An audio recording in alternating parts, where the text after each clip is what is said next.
diga detrás de mí, la restricción. ¿Qué es la diferencia de Israel con el resto de las naciones? De nuevo, ¿cuál es la diferencia que tiene Israel que de las demás naciones no existe? Ese es el lado femenino. Entonces, leyéndose nuevo esa frase, continúo. La renovación de lo femenino, mi capacidad de restricción para dar salvación.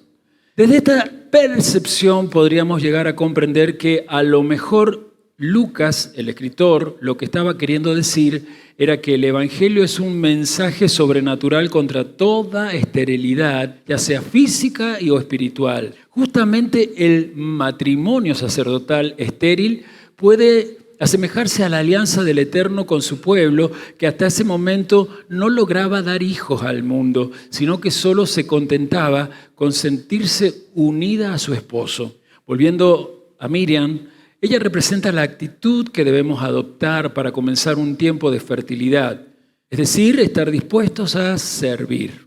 Al igual que esta mujer, abrirnos a que la salvación, es decir, Yeshua, entre a nuestras vidas y comience a generar una nueva vida. En conclusión, el Evangelio nos confronta a repensar nuestra vida espiritual sacerdotal y a analizar si esa manera de usar lo espiritual ha dado hijos o no para el reino. Este Evangelio nos inspira a recibir y dar el milagro que todos esperamos, tener vida nueva. Y yo agregaría tener vida nueva y abundante. En amor y servicio, diácono Juan José. Alabo al Señor por esto, agradezco al diácono por esto, agradezco las oraciones que se vienen dando en nuestro pueblo, la participación de ustedes en el canal de YouTube particularmente. Hoy terminamos con lo que mismo que empezamos, 1.112 suscriptores. Habíamos llegado a ser 1.112 desde el jueves o el miércoles que estábamos con 1.104. Buen crecimiento para entender YouTube desde el miércoles a sábado en la mañana, 1.112. Me van siguiendo. Pero en el lapso de una hora hemos llegado a los 1.120. Y lo que más me inspiró fue, primero, una mujer que nos está mirando, que dice, me encontré con este canal, no sabía que existía, y hoy el Señor me habló. Y luego ella se vuelve a expresar cuando Celeste, muy valientemente en su comentario, valoriza el aula de hoy, y habla de que la restricción, en el caso de ella, no debería ser quizás tanto aplicada a la comida, donde ha logrado una disciplina, pero ella quiere llevarlo al tema del sueño y toca el tema de las redes sociales, tema que yo vengo hablando desde aquí hacia todos y que no sabía si todos lo escuchan, pero ya que una persona esté en esa restricción, me alegra haber salvado a una persona del desenfoque de la luz. Pero alabando al Señor por nuestro canal, por ustedes trabajando en el canal, o por siervos como el que ahora nos envió esto para que yo lo comparta aquí, me animo a que hablemos de dos personas, porque al menos dos personas no estaban desenfocadas dentro del templo de Israel. Yo creo que lo que Juan nos regala habla de lo que pasaba en los días de Miriam y de Yosef en el momento que nació Yeshua. Lucas está escribiendo esto que vamos a leer 75, 80 años después, o quizás más, porque si entendemos que nuestro amado Señor Yeshua nace allá por el año 4 antes de nuestra era común, porque no existe el año 0, sabían, ¿verdad? Es un error de la Iglesia romana por el siglo IX que cambió el calendario y pusieron año 0, pero no existe. Pero si tuviéramos que tomar el supuesto año 0, no es donde nace Yeshua, porque tenemos a Herodes el Grande vivo, y él muere 3 años antes de nuestro año 0 de la era cristiana. Por lo tanto, él nace en el año 3 o 4, algunos dicen en el año 5 antes de nuestra era común. Quiere decir que si el Evangelio de Lucas es escrito en el año 75, esta historia que él ha escrito ya ha pasado 80 años, un lapso de 80 años. ¿No me estoy explicando o sí? No, sí. Si usted capta eso, nos damos cuenta que esa intención que tiene Lucas es ni más ni menos un poco lo que también de repente desde este servidor nos habla el Espíritu Santo. Había un pueblo desenfocado, había un pueblo que había dejado de prestar atención. Mire, la primera buena señal para vos de que practicás la restricción, por lo tanto generás disciplina en las distintas áreas de tu vida, como por ejemplo el comer, o esto que decía la hermana Celeste en el tema del dormir, el uso de las redes. Cuando empezás a practicar disciplina, lo vas a notar en cuanto a cómo podés medir tu enfoque atencional. ¿Cómo es tu atención a eso? En el relato de Lucas capítulo 2, da la sensación, y creo que es así, por lo que tiene la intención de Lucas, de que casi todo el pueblo de Judá, y especialmente los que habitaban dentro de la tierra de Israel, y muy particularmente los que habitaban la ciudad de Jerusalén, estaban desenfocados en cuanto a lo que habían dicho los profetas, oráculos que ellos habían dado explicando lo que estaba escrito en la Torá. Y por eso yo quiero hoy aquí decirte, pero a mí al menos había 2 personas que no dejaban de prestar atención. Y Lucas las menciona. Son 2 personas que pueden prestar atención porque su disciplina es conectarse con el espíritu de la profecía. Por eso podríamos llamarlos los profetas Simeón y Ana. El profeta Simeón y la profetisa Ana, como ahí a ella se las reconoce. Personas que no abandonaban el templo no por el ritualismo, sino porque allí en el templo entendían que ante ese misbá o mandamiento de que los primogénitos deberían ser presentados en sus días y de acuerdo a sus ruegos y sus ayunos, el primogénito de todos los primogénitos, el primogénito de la creación, vendría y sería presentado tal como los oráculos proféticos, valga la redundancia ahí, lo habían anunciado. Entonces tenemos que Simeón y Ana están en el templo y en el momento exacto de la visita del Mesías, cuando es consagrado como primogénito. Vayamos a Lucas, por favor, capítulo 2. Voy a leer el 22 y hago todo el relato hasta el 39. Lucas 2, 22 al 39. Antes de avanzar, ¿les viene bien que en vez de ir saltando tantos pasajes vayamos así, historia por historia? ¿Sí o no? ¿Y hasta donde lleguemos? A mí me gustó esto desde el libro de los Hechos. Recuerden que después de Lucas vamos a ir a Hechos. No nos vamos a ir a Mateo y Juan. Después que terminemos Hechos, vamos a Mateo y Juan. Así que vamos a cambiar la modalidad. Pero volvamos aquí y hagamos la lectura. Y cuando se cumplieron los días de la purificación de ellos, conforme a la Torá de Moisés, le trajeron a Jerusalén para presentarlo al Señor. Como está escrito en la Torá del Señor, todo varón que abriere la matriz será llamado santo para el Señor. ¿Lo leímos esta semana o no? ¿Lo leímos recién en el mastir? ¿Sí o no? ¿Están cumpliendo ellos con esto? Tenemos que acostumbrarnos nosotros que estos mandamientos, aunque no esté el templo de Jerusalén, siendo nosotros templos del Eterno, tenemos que practicarlo. A causa de haber sacado y tratado de desintoxicarnos de esa mala costumbre que tenía la Iglesia Evangélica de la presentación de niños, que a lo largo era una simulación del bautismo católico, aunque el bautismo católico tiene un poder, que la presentación de niños evangélica no tiene. La presentación de niños evangélicos es una costumbre que no sirve para nada. El bautismo católico es un sacramento de esa religión que sirve para mucho, especialmente para asegurarse que esa mente en el lóbulo frontal solo piense como católico apostólico romano. ¿Quieren que explique eso antes de seguir leyendo? No, entonces sigo leyendo. ¿Cumplieron la Torá, sí o no?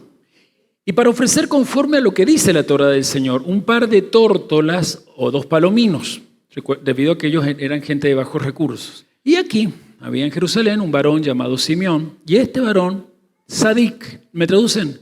Justo. Este hombre, Sadik, traduzcan, justo y piadoso, esperaba la consolación de Israel y el Espíritu Santo estaba sobre él. ¿Se dan cuenta de lo que recién les pedía cuando oraban?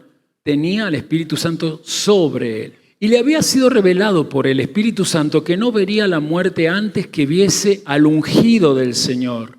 Y movido por el Espíritu vino al templo, y cuando los padres del niño Yeshua lo trajeron al templo para hacer por él conforme al rito de la Torá, él, hablando de Simeón, lo tomó en sus brazos y bendijo a Dios diciendo, atención que esta es una oración que se debe usar al acostarse. Recomiendo que todos antes de dormir tengan este rezo en la mesita de luna en algún lado y lo vayan diciendo. Ahora, Señor, despide a tu siervo en paz, conforme a tu palabra, porque han visto mis ojos tu salvación, la cual has preparado en presencia de todos los pueblos, luz para revelación a los gentiles y gloria de tu pueblo Israel. Y Yosef y su madre estaban maravillados de todo lo que este hombre decía. Y los bendijo Simeón y le dijo a su madre Miriam: he aquí, este está puesto para caída y para levantamiento de muchos en Israel, y para señal que será contradicha, y una espada traspasará tu misma alma, para que sean revelados los pensamientos de muchos corazones. Estaba también allí Ana, profetisa, hija de Fanuel, de la tribu de Aser, de edad muy avanzada, pues había vivido con su marido 7 años desde su virginidad, y era viuda hacía 84 años, y no se apartaba del templo, sirviendo de noche y de día con ayunos y con oraciones. Esta, presentándose en la misma hora, daba gracias a Dios, hablaba del niño a todos los que esperaban la redención en Jerusalén. 39. Después de haber cumplido con todo lo prescripto por la Torá del Señor, volvieron a Galilea, obviamente Yosef, Miriam y el bebé Yeshua, amén, a la ciudad de Nazaret. No hay duda que aquí hay 2 personas que estaban atentos, pero por lo último que leí, no eran los únicos. Evidentemente existía un remanente, tanto en Jerusalén, quizás no eran muchos, quizás sí, un remanente también en el resto de la tierra de Israel, y por sobre todo había un remanente en los judíos exiliados, los que no habían vuelto después del segundo exilio babilónico, cuando Ciro el Persa, a través de un edicto, hace en la época de Esdras volver a todos. Lo cierto es que aquí vemos a un varón, a una mujer, representando el alma de cualquier varón o mujer aquí, en sus 2 polaridades. El lado positivo del alma es el lado más alto de la luz, se llama el lado masculino, tiene que ver con la tendencia del alma a solo dar, compartir ilimitadamente. Y el lado femenino del alma, el lado negativo, tiene que ver con la restricción, los juicios, la capacidad de retener para saber cómo y cuándo dar. No es que no quiera dar, pero no da porque sí. Y de repente entonces vamos a mirar a este varón y a esta mujer, pero vamos a mirar tu virilidad, si sos varón, o tu feminidad, si sos mujer, y vamos a intentar de sentirnos una sola alma en el Evangelio de hoy.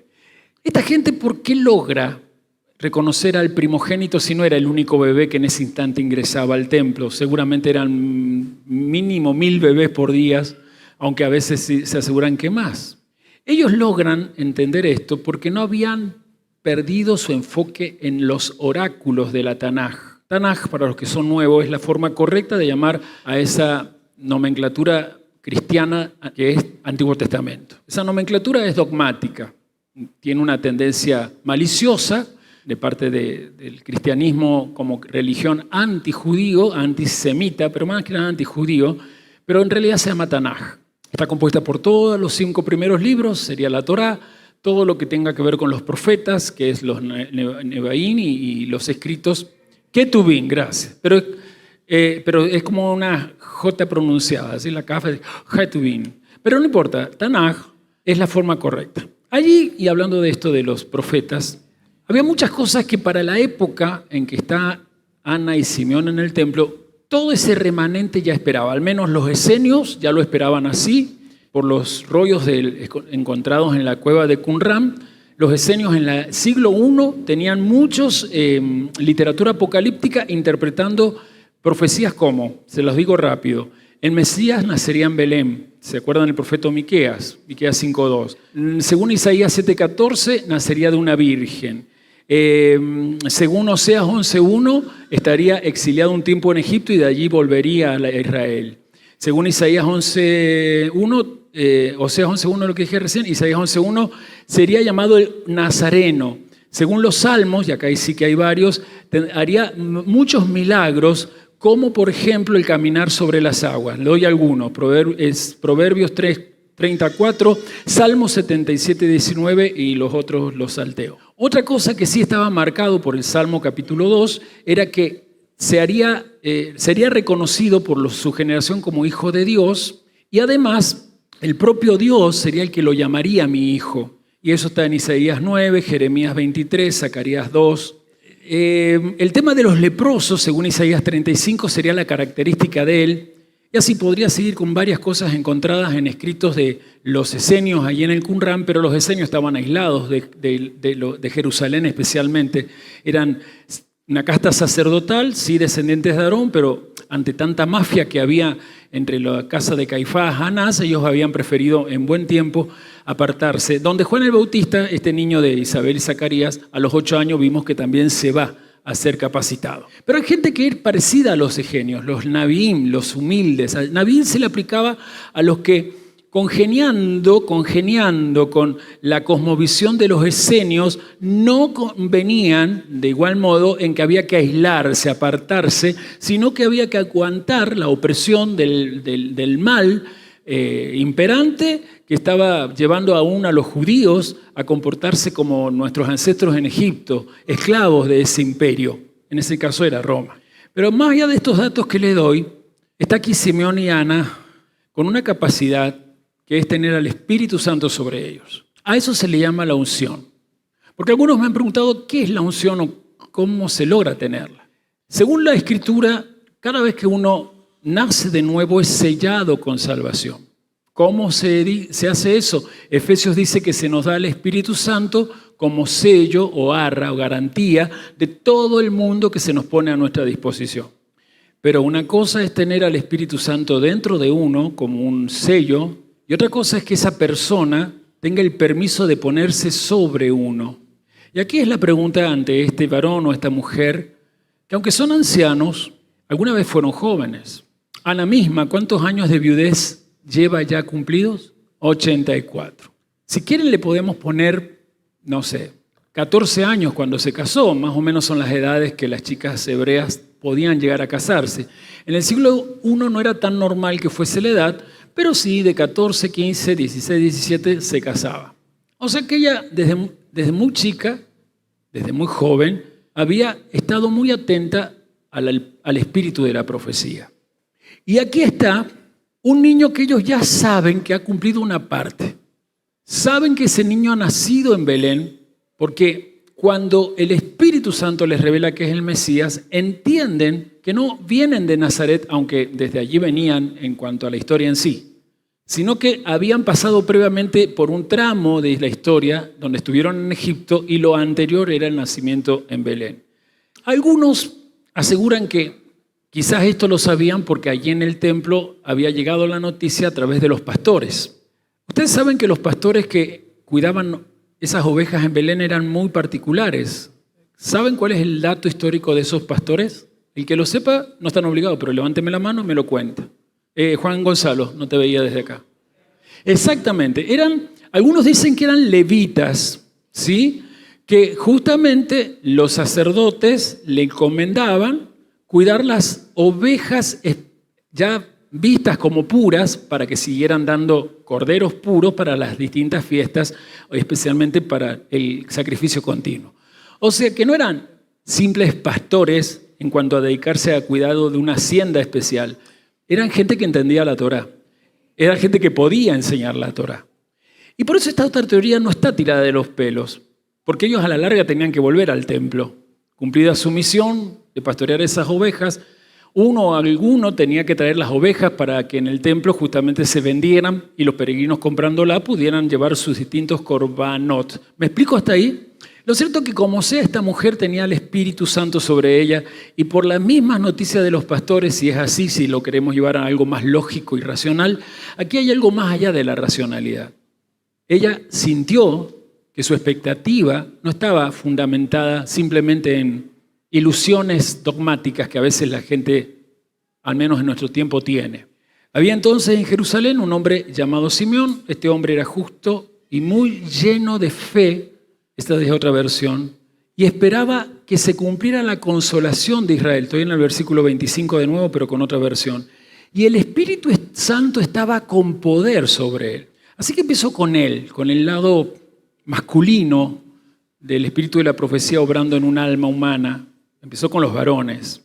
El lado masculino del alma humana, ahí es varón o mujer, ¿no? Pero recuerden que el alma no, en la parte más espiritual no tiene sexo. El alma tiene sexualidad, el alma humana tiene sexualidad en su parte más animal, la parte llamada nefesh. En cuanto a nefesh, yo soy varón. Entonces mi alma, nefesh, está en contacto y en pleno equilibrio, sin dudar nada, con lo que mi genitalidad y cuerpo ha asumido. ¿Me explico? Pero el alma neyamá, como lo dice Pablo en los Gálatas, cuando logra entrar en las dimensiones espirituales y especialmente en Cristo, en el ungido, ya pierde el ser varón o ser mujer, porque se convierte en un alma apegada a Dios.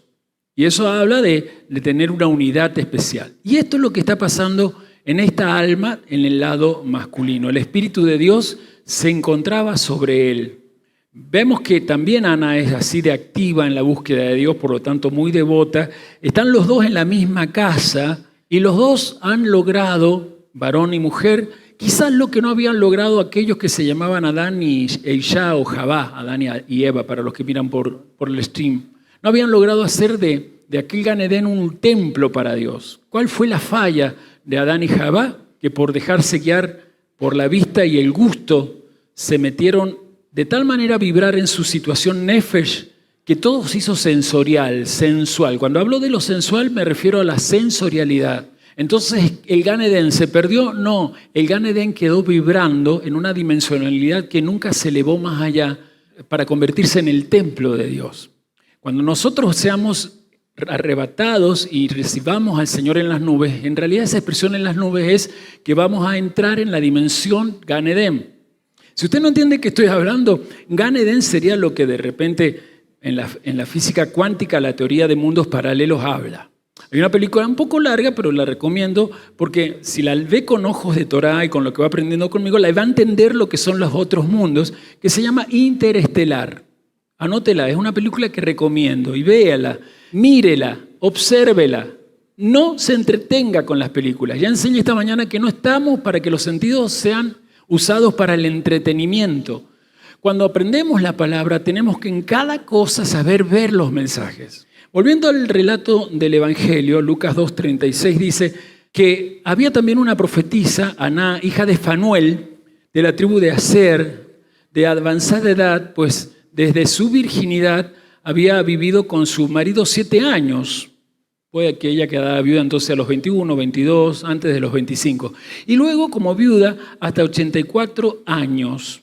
Algunos dicen que fue 84 años de viuda, está confuso el texto, y otros dicen que había cumplido 84 años y era viuda.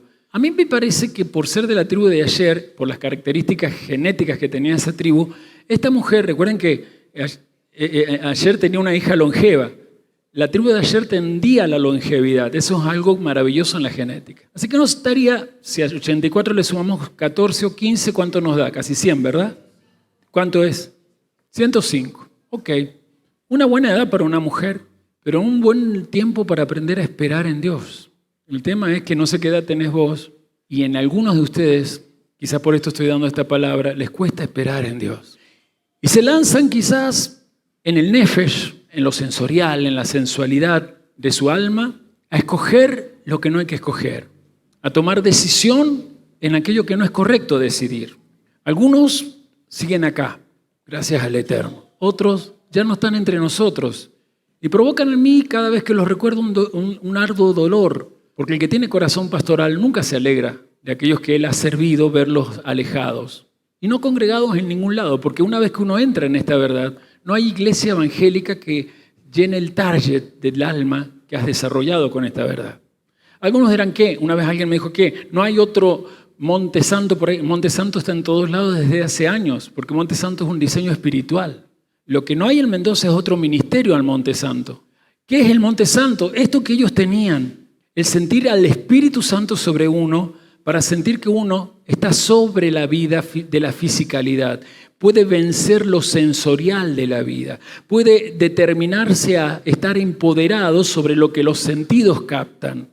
Decide y se determina a que sea lo espiritual que ha sido sembrado en ellos, lo que eche raíz en su alma para dar fruto en ese mundo material, y en vez de que el mundo material a ellos los someta a la sensación de que nada sirve, el mundo material se tenga que someter a la fe que ellos tienen, que es la certeza de que todo lo que digan se hará y todo lo que hablen se cumplirá.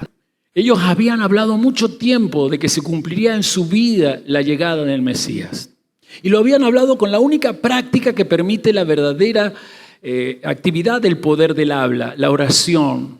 Repito, la oración. Repito, la oración. Y usted dirá, ¿por qué lo ha repetido 3 veces? Porque allá afuera, la iglesia evangélica desde hace 20 años para aquí, puso tan vago a la gente que va ahí, que le ha hecho creer que con que lo declare ya se va a cumplir. ¡Decláralo! Y hay gente que digo, lo declaro, lo afirmo, lo confirmo, firmo decreto, lo decreto. Óralo.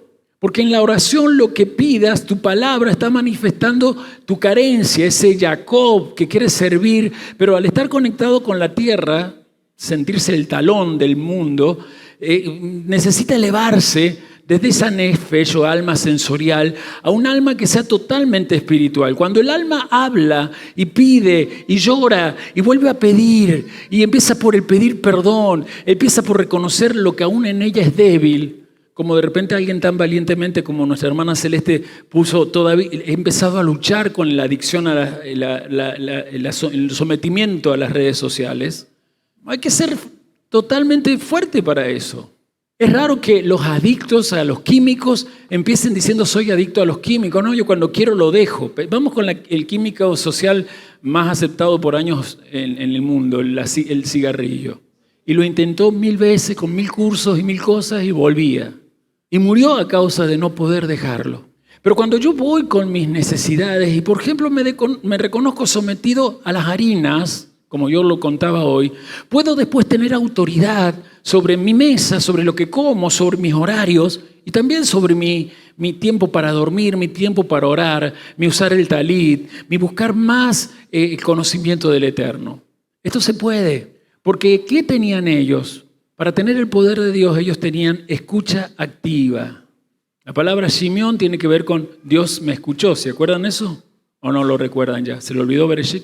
Simeón tiene que ver con la capacidad de oír. Significa escuchado, he sido escuchada por Dios, lo dijo nuestra amada madre Lea, ¿verdad?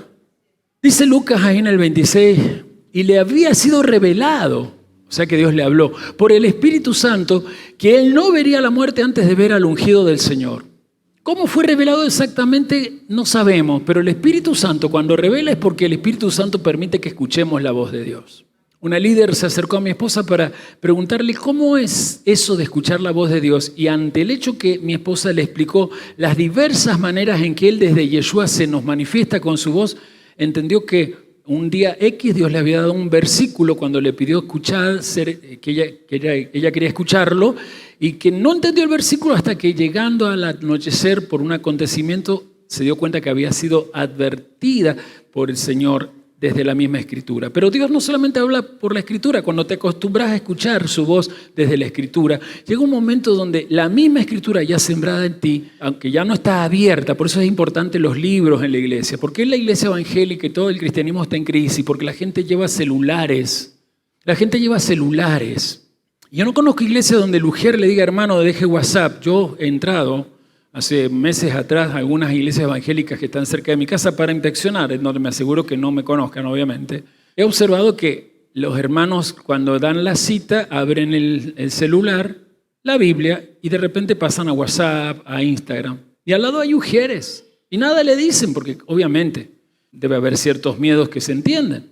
Pero cuando uno viene al libro, como cuando va a cualquier libro, porque esto pasa con cualquier libro lo que voy a describir, pero aquí no es el cualquier libro. La Biblia no es un libro, son un montón de libros. Porque Biblia significa grupo de libritos. ¿Sabía eso, verdad?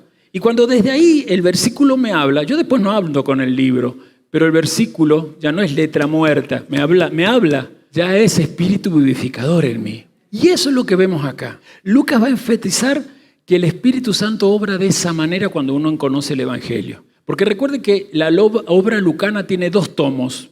El Evangelio de Lucas, ¿y cuál es el segundo tomo? Muy bien los de atrás, grítenlo. Y los todos, de acá hacia allá. ¿Cuál es el segundo tomo?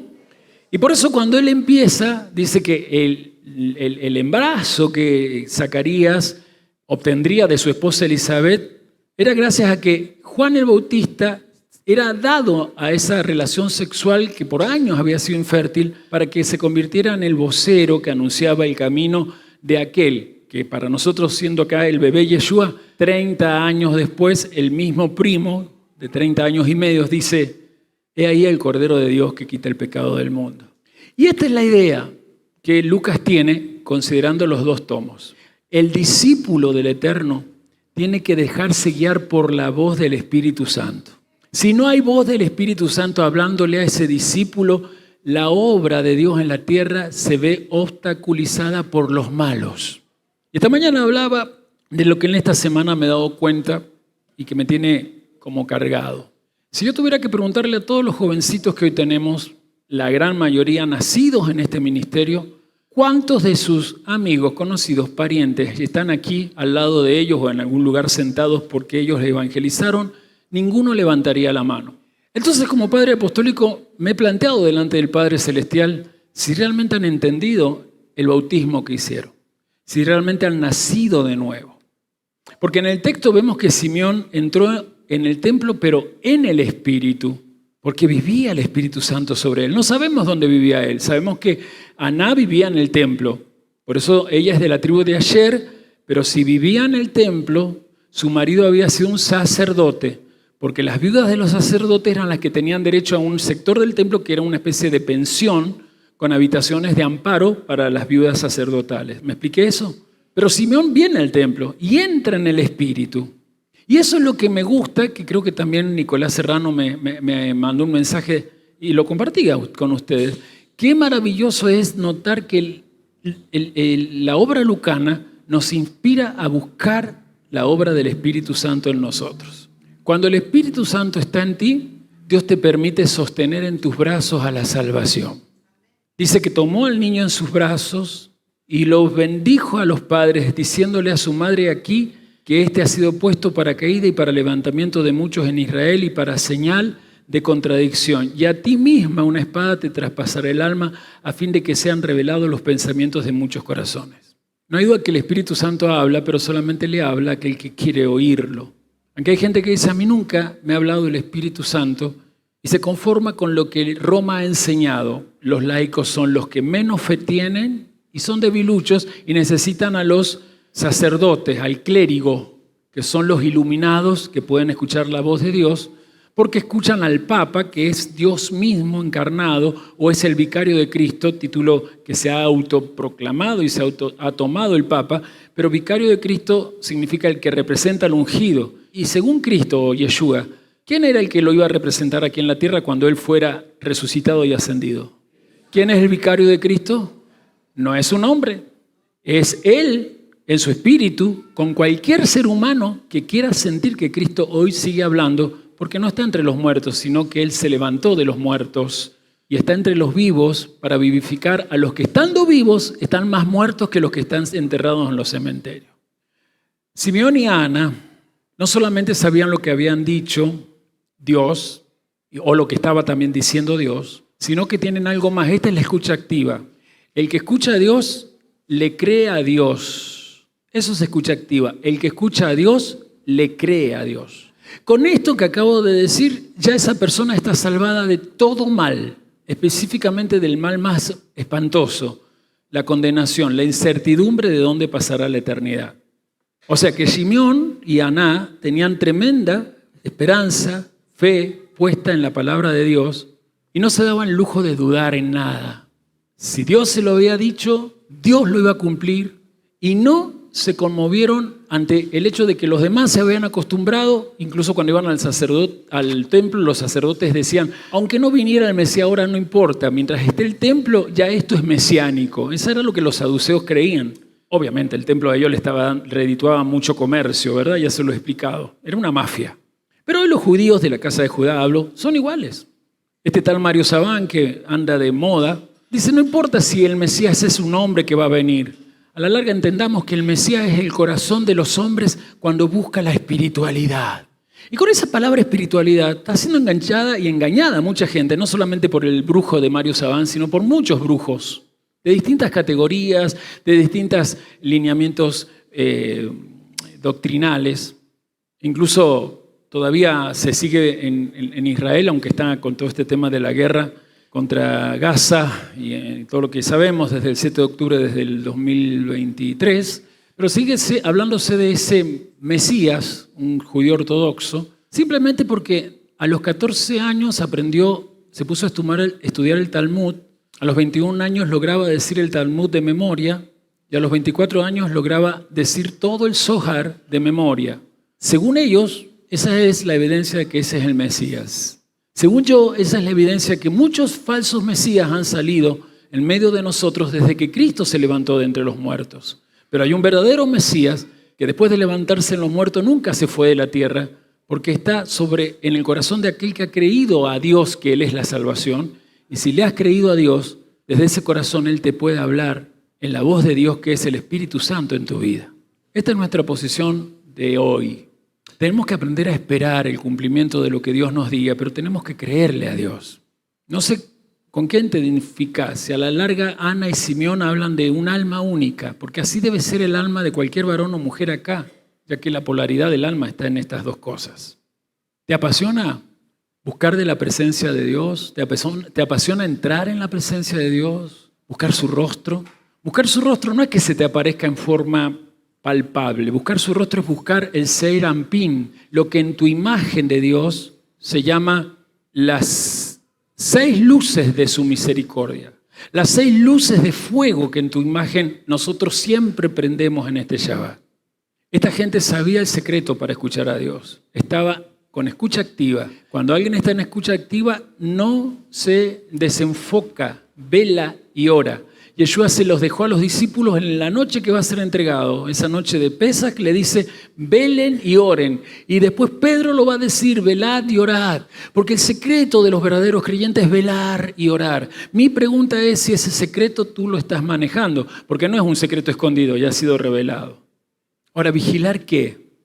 Vigilar cómo está tu atención a las cosas que te pasan desde el mundo exterior y que por el hecho que te están pasando desde afuera, es porque desde tu mundo interior, esas circunstancias te las ha permitido Dios para que lo que está ahí, en lo más profundo de ese mundo interior, dé fruto afuera de ti y cambie las circunstancias en una manera sorprendente, una manera milagrosa. Para terminar, y según Lucas en lo que hemos visto, aquí hay 3 personas. Están cumpliendo lo de Éxodo 13, que lo leímos esta semana. Todo primogénito varón será consagrado al Señor. Y también, de acuerdo a Levítico 12, del 2 al 8, deberían llevar el sacrificio conforme a sus ingresos, y acá llevaban un par de tórtolas. Un matrimonio a quien el Espíritu Santo ha elegido para contener al logo divino. Sin embargo, no entendían todavía bien qué era ese niño que estaban llevando. Habían tenido mensaje angelical, pero no tenían el poder del espíritu de la profecía sobre ellos a tal punto de captar todo el diseño misional de ese niño que tenían que cuidar. Sin embargo, este varón, Simeón, se acerca a esta familia y le dice que el Espíritu Santo a él le aseguró y le habló que no moriría hasta ver al Mesías, y ese mismo Espíritu Santo que le permite tomar a Yeshua en los brazos, le dice a María que esté muy enfocada en la vida de su hijo, porque en esa vida que ha nacido para dar luz no solo a los judíos, sino a los gentiles, un día su alma iba a sentir una espada que la atravesaba. ¿Y llegó ese día o no? Quizás en ese día María logró comprender las palabras que ya albergaba desde que su hijo bebé había estado en los brazos de un hombre que tenía el Espíritu Santo sobre él.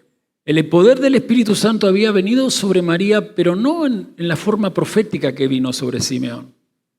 A veces el Espíritu Santo puede haber venido a tu vida en alguna experiencia o vivencia, quizás grupal, en algún retiro o grupo religioso X, por movimientos carismáticos que cada tanto Dios permite que el Espíritu Santo haga en el mundo. Pero hoy que está el Espíritu Santo moviéndose así para dar testimonio de Yeshua, Él nos quiere llevar primero a que las raíces de nuestra alma no estén en los dogmas pentecostales que tus papás te criaron, ni en los dogmas bautistas o metodistas, que hay gente en las naciones, o luteranos, episcopales, que los dogmas, cuando a un niño lo impregnan, lo convierten en un ser muy peligroso, porque es un ser que, aunque crece dentro de la congregación, es sordo para Dios, Es mudo para Dios, si no lo escucha no lo habla. Y por sobre todo es ciego para ver las maravillas de Dios a su alrededor.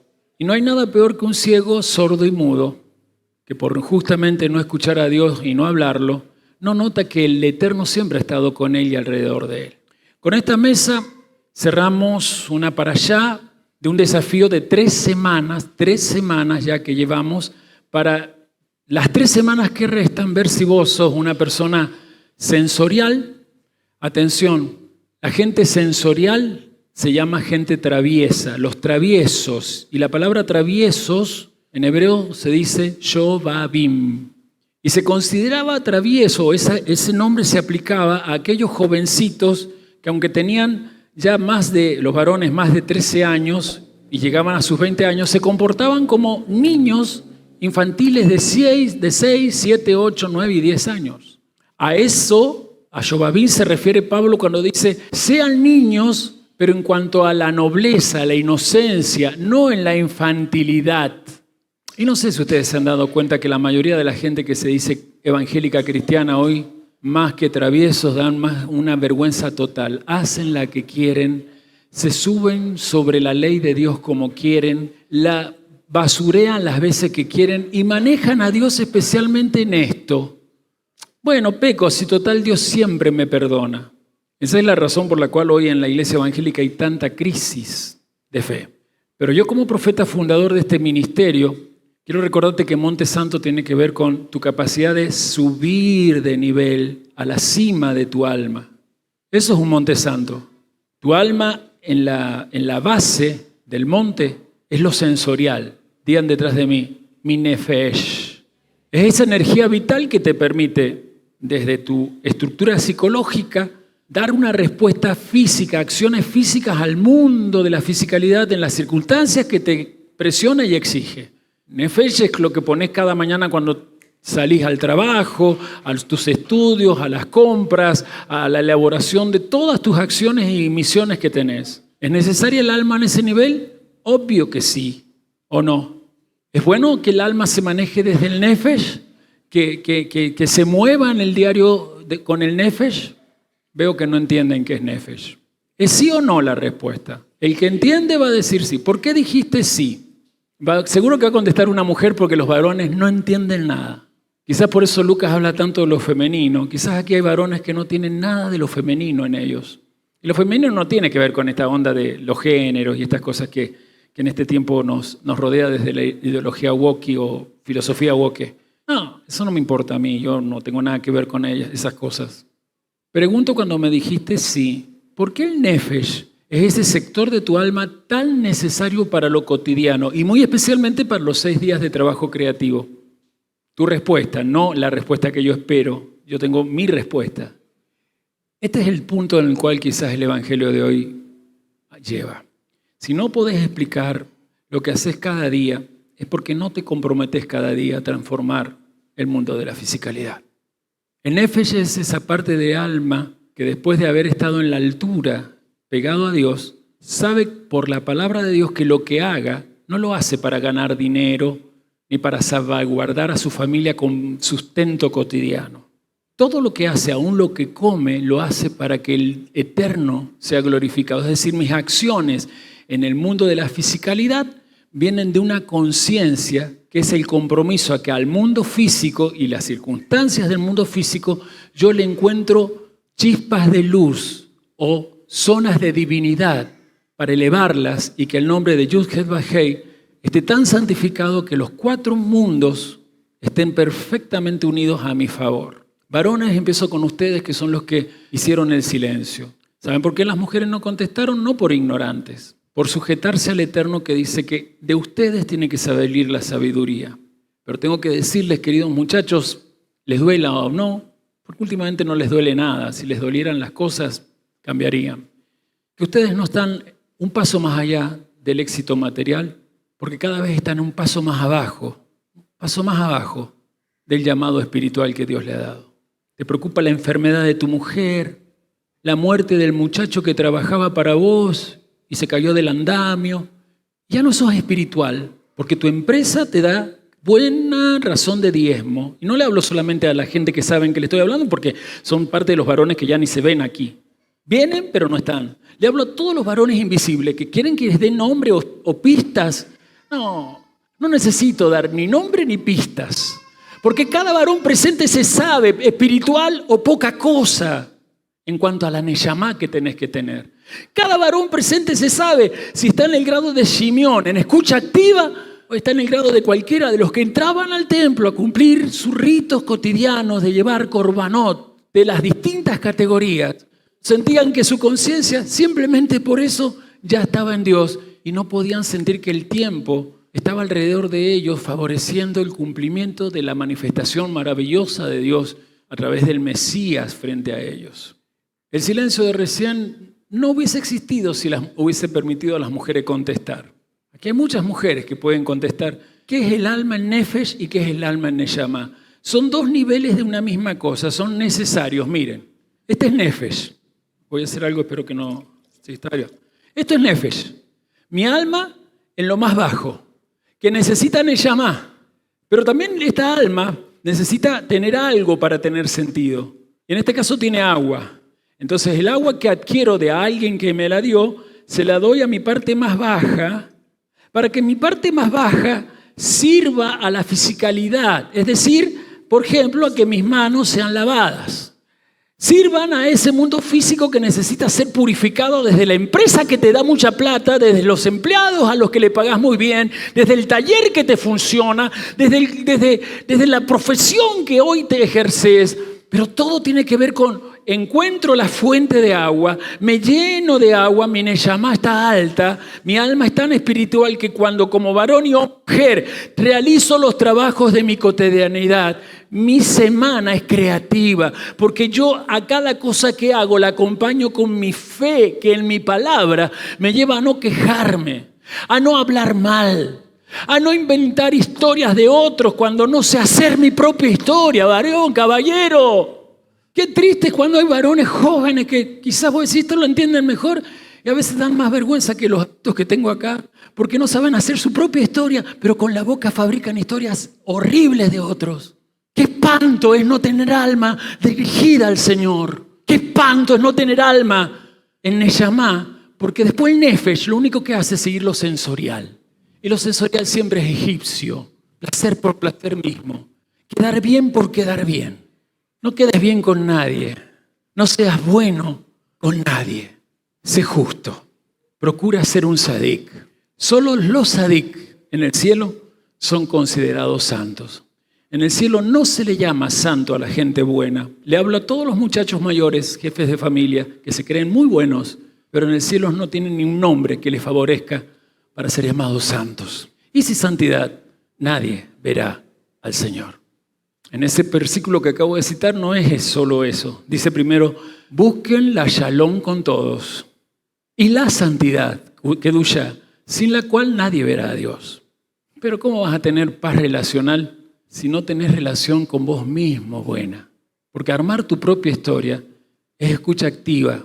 Dios me habla, en lo que me habla me veo, su palabra es el reflejo de cómo estoy y quién soy, y trato de arreglar mi identidad, no buscar una mejor versión. Por favor, acá hay hermanos que viven poniendo en sus redes sociales, quiero ser la mejor versión. Ni siquiera son frases de ellos, porque dijéramos usar las redes para, como yo, poner cosas propias de ustedes. No, ponen frases de otros. Y está de onda, sé tu mejor versión. ¿Versión de qué?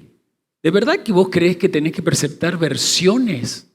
Les pregunto a todos, Vos sos la mejor creación de Dios. Por lo tanto, tenés que procurar dar tu mejor propósito, no buscar dar tu mejor versión. Porque a la larga versión me suena a algo que hoy es aquí, mañana lo puedo cambiar.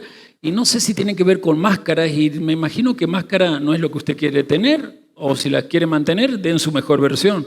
Pero si quieren sacarse máscaras, acéptense como la mejor creación y procuren desde ahí ser justo con eso que son. Si eres la mejor creación, conviértete en un sadik en tu forma de tratarte. Porque cuando fabriques tu historia correctamente, tendrás ganas de inventar la historia fornicaria supuesta de otros, cuando quizás tu historia todavía no alcanza a sanarse de tus fornicaciones. Y ahí no hablo solo de lo genital y sexual.